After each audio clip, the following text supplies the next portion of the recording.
നമസ്കാരം, കൊട്ടാരക്കര മീഡിയയിലേക്ക് സ്വാഗതം. കാസർഗോഡ് ചിറ്റാരിക്കൽ ഗോക്കടവിൽ ബിജി എന്ന യുവതിക്ക് ഉണ്ടായ ദുരന്തം ഏവരുടെയും കണ്ണൊന്ന് നനയ്ക്കും. കുടുംബത്തിനെ എങ്ങനെയെങ്കിലും ഒന്ന് മുന്നോട്ട് കൊണ്ടുപോകുന്നതിനിടയിലാണ് ഇവർക്ക് ഈ ദുരന്തമുണ്ടായത്. പാള കൊണ്ട് പ്ലേറ്റ് ഉണ്ടാക്കി കച്ചവടം ചെയ്യുന്ന തൊഴിലാണ് ബിജി ചെയ്യുന്നത്. എന്നാൽ ഇത് അധികം മുന്നോട്ട് പോകാൻ ചില നീചന്മാർ സമ്മതിച്ചില്ല. 50,000-ഓളം വരുന്ന പാളകൾ സൂക്ഷിച്ചിരുന്ന വീടിനാണ് ആ ദുഷ്ടന്മാർ തീയിട്ടത്. സംഭവത്തിൽ പോലീസ് കേസെടുത്ത് അന്വേഷണം ആരംഭിച്ചിട്ടുണ്ട്. ബിജിയുടെ വാക്കുകളിലേക്ക്.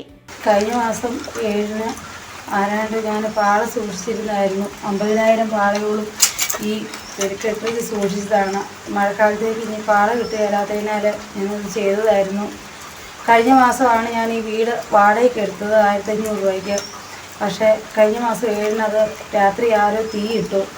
ചിറ്റാരിക്കാല് പോലീസ് സ്റ്റേഷനിൽ ഞാൻ കേസ് കൊടുത്തിട്ടുണ്ട്, അന്വേഷിക്കുന്നുണ്ട്. ഇതുവരെ ആളെ ഒന്നും കണ്ടുകിട്ടിയിട്ടില്ല. 3 ലക്ഷം രൂപ PMVGP ലോണാണ്. അതുപോലെ കേരള ബാങ്കിൽ നിന്ന് 1 ലക്ഷം രൂപയും കൂടി എടുത്തിട്ടാണ് ഞാനിതിവിടെ ചെയ്തത്.